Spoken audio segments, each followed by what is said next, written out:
It's been a little while since I did an LPL brief, and I still owe you two. I'll probably do something that's after week 10. We'll talk about not necessarily the days that I missed, but just some other small minor things, and we'll get to that. Hopefully I don't miss days this week. It's just that LPL ends late, and then EU-LCS semifinals started. If it was the same with LCS regular season, it would be a lot easier to do an LPL brief every day.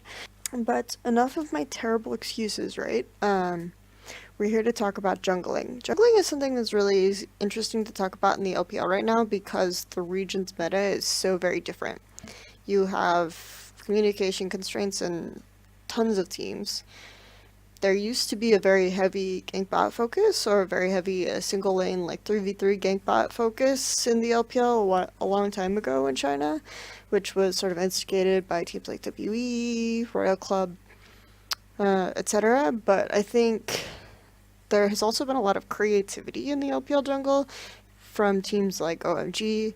This was actually something that first drew me to the LPL, was watching teams like OMG play around the jungle, teams like PE, and the way that they played the jungle differently. There were some things that these teams did that I think teams really haven't done since or copied from them, since no one really liked to study the LPL back then. I'll try to talk a little bit about the way it is now, and some of the decisions and some of the movements that players or teams make, and how the different jungling styles are in the current LPL meta, and why.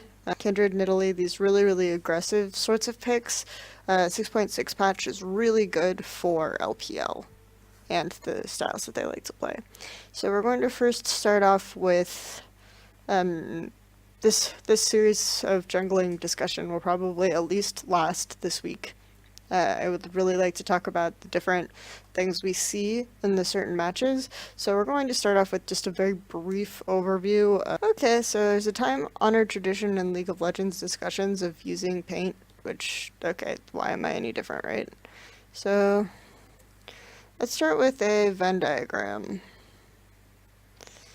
and talk about the primary jungle players and the things that they do. We're doing a 3-set. So I think that the most interesting junglers to talk about are DanDy and Clearlove, for sure. They are by far the most interesting jungles to talk about because they can vary their style very easily depending on the picks, depending on what the team needs, and right now their teams play a very jungle-centric invade style. So we're going to put down different criteria for this. We have invade teams, okay, and we have junglers that are gank focused, and we have farm jungles.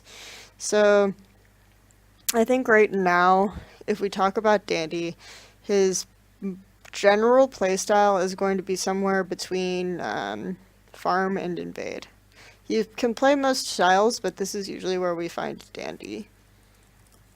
And then Clearlove, I think, naturally is going to be more on the gank and invade side. And you can kind of see why, right? Because Clearlove does have more reliable lanes. Both of them can play some of the other styles, but I think that in the case of Clearlove, you're going to be much more likely to play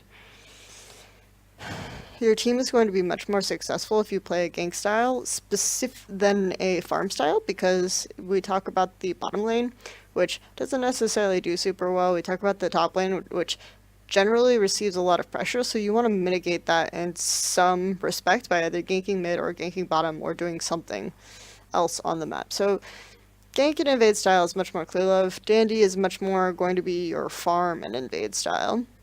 I think that after you get from the tier of some of the more interesting jungles, the next most interesting jungle to talk about is Swift.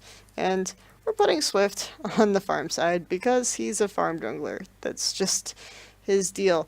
Swift in particular, team set up a lot of effort. QG sets up a lot of effort, and they actually devised an entire strategy based around allowing Swift to have extra time to farm. Royal, you also have Mlxg. People are really surprised to see me put Mlxg here, probably. So this is going to be where I put this.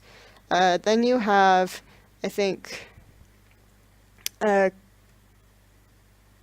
then you have Crisis, who's very gank oriented. He ends up taking a lot of risks to just gank all the time, and this is part of why EPA are able to get leads and snowball really hard, but maybe his late game impact isn't as good, and the team doesn't do as well in the late game because there's less emphasis put on farming in EPA games. Then you finally have DanDy, who I would say is gank and farm oriented. So these are probably right now the most interesting jungles in the LPL. Kid is gank oriented. I think TBQ is going to be gank oriented.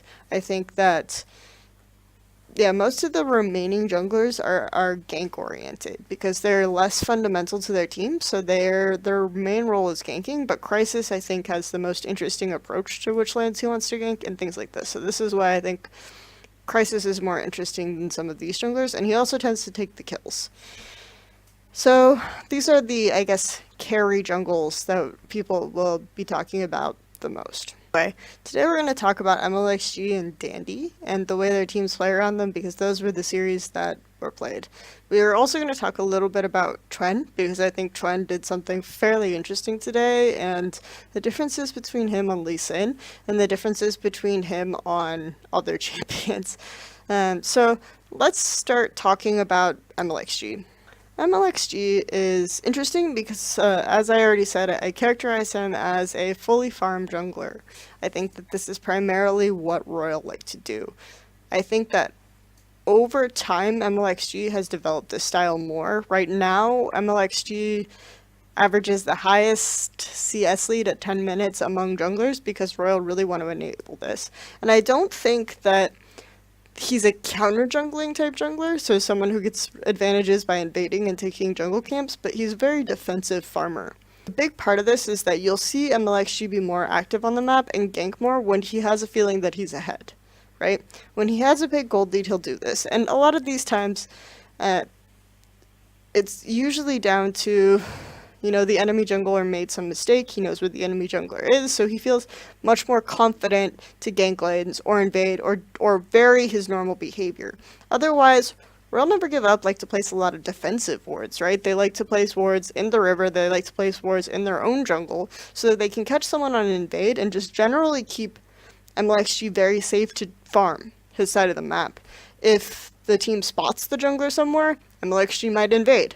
He actually did this a few times today, and he usually works more towards bot side because I think generally RNG suffer from laners who don't ward that much, or just players in general who don't ward as much. So he's always going to want to be on Mata's side as much as possible.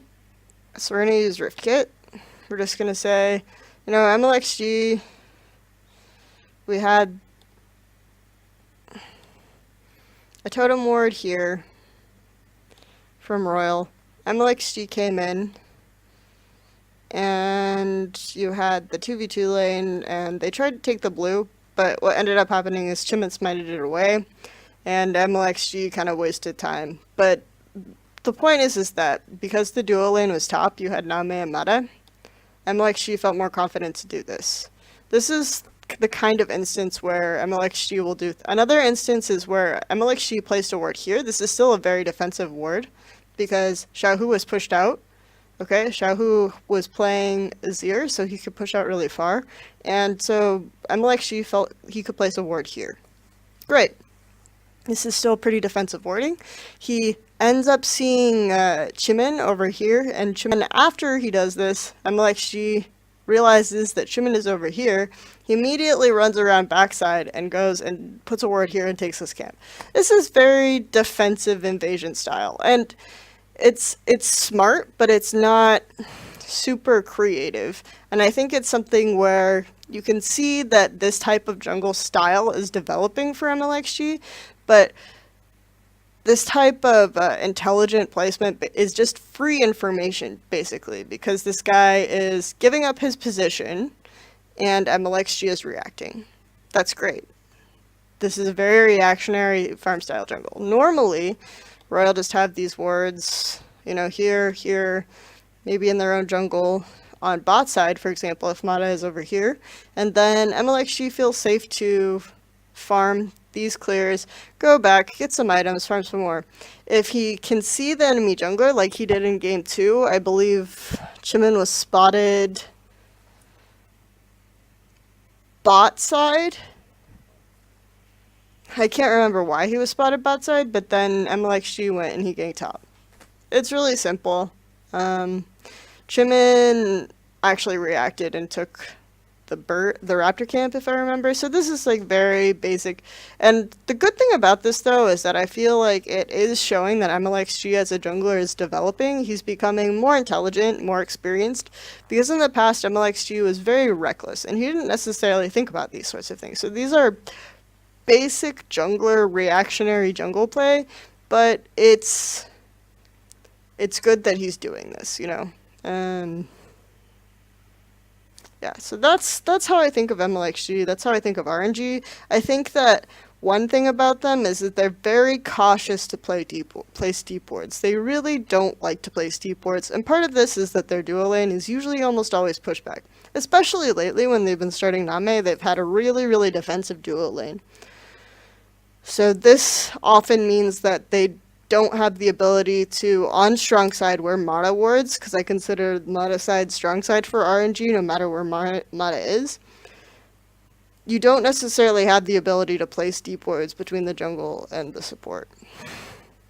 So this is a flaw in Royal's playstyle, and this is something where they're always going to be reactionary. So if the enemy team is really aggressive and knows how to bypass some of this defensive warding and be able to react to Mlxg or know where he is on the map, then I think that this is like a big problem for Royal because they aren't taking the initiative enough. In any case, I talked a lot about Mlxg and what he did today, besides getting robbed of his pentakill. That was pretty funny. He was here. The last kill was here. Surrendered. Okay, I talked about Mlxg. It was a fun time. Everyone loves Mlxg. Let's talk about the OMG and Vici series, because overall I think this is much more interesting. Obviously, they're not playing as HYG, so it's more interesting. DanDy, I already mentioned, is a jungler who I think is invasion-based and farm-based. The reason why I think this is because overall DanDy really prioritizes vision, and Vici really prioritizes vision. Often they'll draft solo laners with good wave clear so that DanDy can go in and invade. And then he'll react to placement. And this is a much more aggressive style than Royal because of where they place their vision. And he can get more information and react better, make more intelligent plays like this. So he places the vision and he farms a lot. He almost always completes one full clear of camps and then invades. When he does invasion-based play, he usually takes his bot lane with him, and this is something that is new and developing. He'll take his bot lane with him. So I think Royal OMG in Game 1 really understood that this is how Vici liked to play. So they responded by taking some pushing solo lanes of their own. I think the caster said, oh, they're playing Vici style. It's because they're trying to counter the way Vici likes to play. They're taking champions that you'd normally see Vici play that push out a lot. And as a result, OMG ended up getting wards pretty much everywhere on the map. But OMG had wards here, you know, they had wards over deep here. OMG had wards in their own jungle in blue, but OMG had a gap in vision here. And so TBQ was coming to place some wards here. DanDy and the support were roaming together, and they went in, and they spotted TBQ placing a ward and kind of walking around in here, so they knew that there was kind of vision here, but maybe not here or here. This is where Cool comes into play. And Cool, if you know anything about Cool, you know that he's used to playing on an OMG with Loveling and with really aggressive vision. So because there is this aggressive vision placement, Cool feels really safe to push out. And Cool is very far overextended. The problem is the gap in vision here, where DanDy and the support leave because they were spotted by TBQ. And they come and they get the AD carry, who has pushed out the wave, and they come back and they sit here and they wait and they flank Cool and get it. The really cool thing about this part of the play in this game is how much control Vici get off of it, because when they take out Cool, they don't really seem to get a lot of objectives, but suddenly the way that the vision is starting to change rapidly. OMG end up taking, Vici end up putting a lot more wards all over the place, and this allows them to play much more aggressively and get the kind of resources and the kind of catches that they like to get. So, I think that this was the big play, this was the big cool thing that DanDy did in the first game, or that Vici did in the first game, that was really fun to watch. So, second game is really interesting, in a game where TBQ kills DanDy, and if I remember correctly, like, there might be an error in what I remember, and it's really hard to load VODs and check them because I'm lazy. No. And even if this is wrong, this is a good topic to discuss because it's really interesting. So, this is fun. Xiang was super ahead. Xiang overextends really hard and is able to kill Long. I think at this point, DanDy assumes that TBQ is top. Because why would TBQ be bottom when Xiang is playing this aggressively? Like, why would Xiang play so aggressively if his jungler isn't around? This is good logic, right? This isn't flawed logic. This makes perfect sense, right? So DanDy is hanging out here, and he's like getting his stuff, right? TBQ, his red side, TBQ comes and invades and kills DanDy. Some of the slight discrepancy in some of the things that you expect to see in a lot of jungling, because if you're playing this aggressively on top and your jungler isn't around, it can be really risky. But because there are players doing this, if you're able to do this, right, and play this aggressively, you can actually make a lot of surprises. So I will have to go back and see the vision in this game, because if they had some good vision coverage here or something, then it's totally acceptable for him to be playing top. DanDy would just then miscalculate because he wouldn't know that there's vision here. And he's farming his own jungle. He assumes that TBQ would be on strong side anyway, and strong side is top because this is Xiang, or he didn't predict what start TBQ had correctly. And TBQ came in, invaded, and killed DanDy. This is fine. But this is really, yeah, it's just interesting to me that this happened. Game 3 is super fun, because when you talk about the versatility of junglers and why I really like Clearlove and DanDy is because they can do very unexpected things depending on matchups. DanDy almost always goes Tracker's Knife on Graves. He almost always prioritizes the vision that you can get. He almost always does a full clear. I don't think I've seen a game where he hasn't done a full clear in weeks. But this game, Cool was playing Ahri, okay? Easyhoon was playing Rise. Rise just needs to scale. DanDy clears one side of the jungle. He comes in, he does a level 2 gank. When DanDy almost never does a level 2 gank, they kill Cool, because again, Cool's used to playing very far forward, even though they don't have vision yet. They don't have a lot of vision yet. DanDy gets first blood, he goes back and he buys a Skirmisher Saber.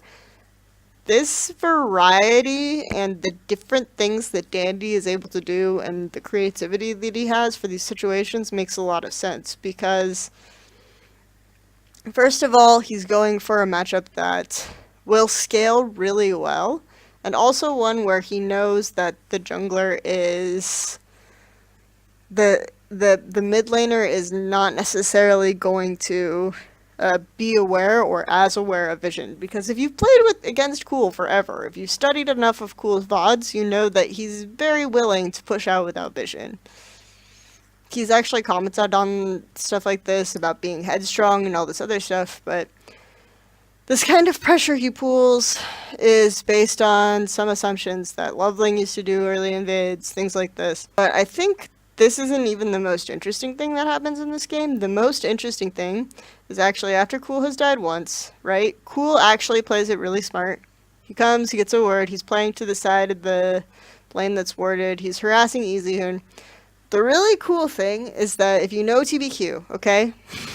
Okay, so this is where we get to the mind games and understanding your opponents and how we can apply this. TBQ likes to give up farm to his mid laner. So if you're on blue side, if TBQ and OMG and Cool are on blue side, you can expect that Cool will go for Wraiths, just because this is the way that they play it, right? TBQ and his mid laners TBQ almost always seeds farm to his mid laners. And when I talked to TBQ, there was kind of this, he made a comment something like, I don't mind giving up some of my farm when I play Lee Sin, because when I play Lee Sin, I can be aggressive and then I can invade. And we saw here, in the previous game, he was invading on Lee Sin. So if he's playing Lee Sin, it's a fair assumption that he's going to give up his farm to his mid laner. Cool. What DanDy and Caveman do here is really interesting because they ward, they wait here, right? They know, they expect on like the third or fourth camp spawn. I think they had a ward here too, so they had an idea where the camp would be. And Cool goes for the camp and they just destroy him. Because if you know Cool as a player, and you know TBQ as a player, like this is exactly how you play against them. So I really, really liked this aspect of the jungling in Game 3. With this for a really long time. I've basically just been talking about some of the interesting things that you can see them do. And some of the creativity that you see from a lot of these junglers, why I rate in particular DanDy so highly. I'm going to try to talk more about why I don't like Condi as much, why I don't like Mlxg as much, because I already went over kind of the tiers of junglers that I have. Clearlove and DanDy are in tier 1. Tier 2 is just Swift by himself, and then I think I have Condi and Mlxg, maybe Crisis, but probably not, probably Crisis after that, because Crisis is really interesting. I wish that EPA was interesting to more people. I don't know why I find them so interesting. They're not good. Anyway, I hope you enjoyed this. I enjoyed it. It's been a little while since I did an LPL brief, and I still owe you 2. I'll probably do something that's after week 10. We'll talk about not necessarily the days that I missed, but just some other small minor things, and we'll get to that. Hopefully I don't miss days this week. It's just that LPL ends late, and then EU LCS semifinals started. If it was the same with LCS regular season, it would be a lot easier to do an LPL brief every day. But enough of my terrible excuses, right? We're here to talk about jungling. Jungling is something that's really interesting to talk about in the LPL right now because the region's meta is so very different. You have communication constraints in tons of teams. There used to be a very heavy gank bot focus or a very heavy single lane like 3v3 gank bot focus in the LPL a long time, depending on the picks, depending on what the team needs, and right now their teams play a very jungle-centric invade style. So we're going to put down different criteria for this. We have invade teams, okay, and we have junglers that are gank focused, and we have farm jungles. So I think right now, if we talk about DanDy, his general playstyle is going to be somewhere between farm and invade. You can play most styles, but this is usually where we find DanDy. And then Clearlove, I think, naturally is going to be more on the gank and invade side. And you can kind of see why, right? Because Clearlove does have more reliable lanes. Both of them can play some of the other styles, but I think that in the case of Clearlove, you're going to be much more likely to play your team is going to be much more successful if you play a gank style than a farm style, because we talk about the bottom lane, which doesn't necessarily do super well. We talk about the top lane, which generally receives a lot of pressure, so you want to mitigate that in some respect by either ganking mid or ganking bottom or doing something else on the map. So gank and invade style is much more clear love. DanDy is much more going to be your farm and invade style. I think that after you get from the tier of some of the more interesting jungles, the next most interesting jungle to talk about is Swift. And we're putting Swift on the farm side because ago in China, which was sort of instigated by teams like WE, Royal Club, etc. But I think there has also been a lot of creativity in the LPL jungle from teams like OMG. This was actually something that first drew me to the LPL, was watching teams like OMG play around the jungle, teams like PE, and the way that they played the jungle differently. There were some things that these teams did that I think teams really haven't done since or copied from them, since no one really liked to study the LPL back then. Try to talk a little bit about the way it is now and some of the decisions and some of the movements that players or teams make and how the different jungling styles are in the current LPL meta and why. Kindred in Italy, these really aggressive sorts of picks. 6.6 patch is really good for LPL and the styles that they like to play. So we're going to first start off with this series of jungling discussion will probably at least last this week. I would really like to talk about the different things we see in the certain matches. So we're going to start off with just a very brief overview. Okay, so there's a time-honored tradition in League of Legends discussions of using paint, which, okay, why am I any different, right? So let's start with a Venn diagram and talk about the primary jungle players and the things that they do. We're doing a 3-set. So I think that the most interesting junglers to talk about are DanDy and Clearlove, for sure. They are by far the most interesting jungles to talk about because they can vary their style very easily.